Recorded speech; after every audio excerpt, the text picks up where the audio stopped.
Hello, today I'd like to show you just another idea for a simple block, this time a rectangular 9-patch block.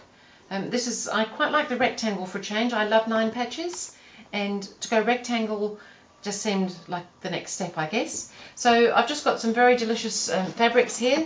These are the Japanese fabrics, the sort of indigo type range rather than the ones with the flashy gold on them. And so they're 2.5-inch strips that we're starting with.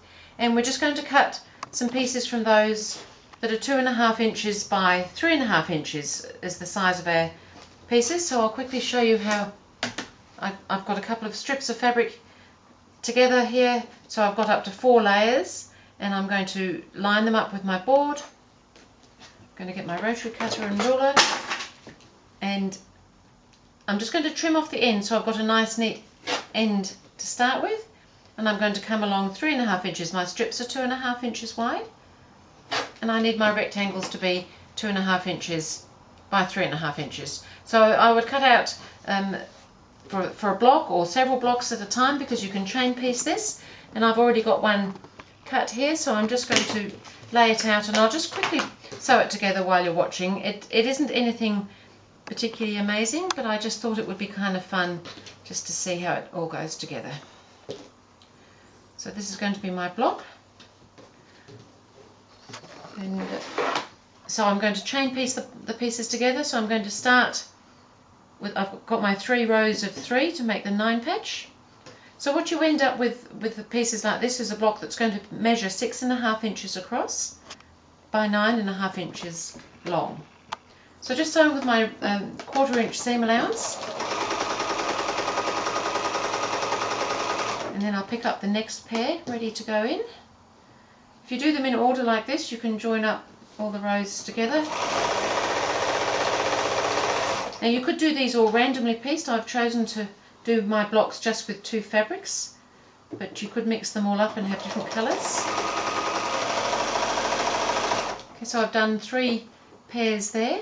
So take that out of the machine, and then I'm going to go back and add the next row of pieces on down the side. So I've got my next piece ready to go here onto the first pair, so I know that that's all in the right place.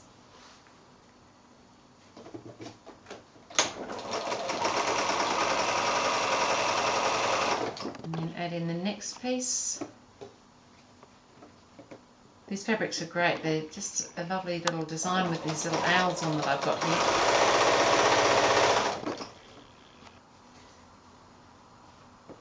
And again, just the last piece to go on there, and then I'm going to press those little rows and then join the rows together.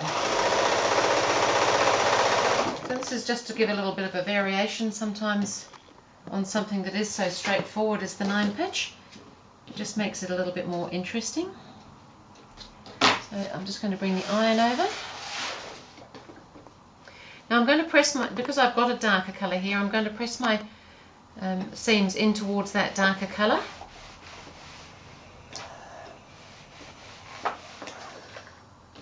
And on this one too. And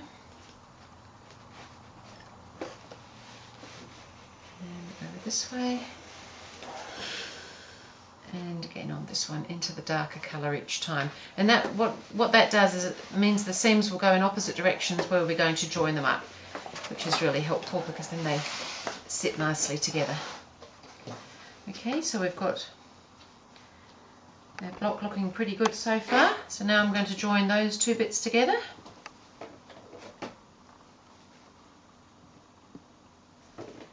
So you can do this same block with different size strips, of course. 2.5 inches is a really nice size to work with.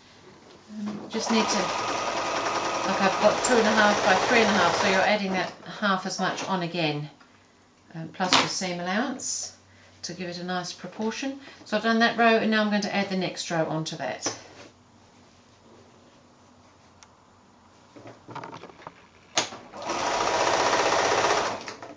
And you could make these, you could sash them, you could alternate them with something else. There's lots of things you can do with them. And I'm just going to press those seams, and we'll have our block done. It doesn't take so long.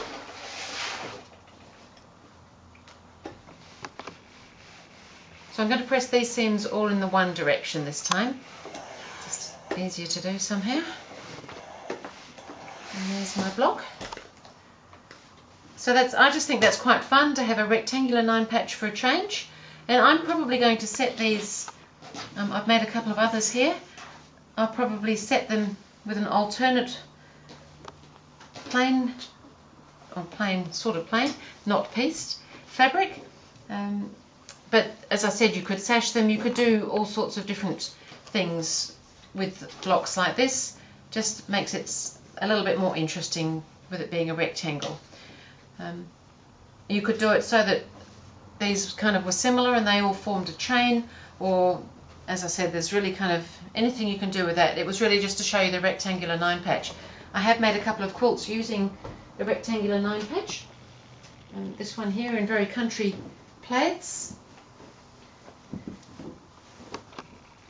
which I've used the 9 patch, as you can see here, and I've kind of done it all in fairly random colours. And I've also overlaid some applique stars just over the top. I kind of laid the top on the ground and just threw the stars, and wherever they landed, that's where they got sewn on. So that was just the rectangular 9 patch alternated, like I've shown you on the table here, with a plainer rectangle, which was cut at 6.5 by 9.5, the same size as the block. And this is the same quilt as the plaid one, but done in much brighter colours. So just to give you an idea how it can look very different in different colours.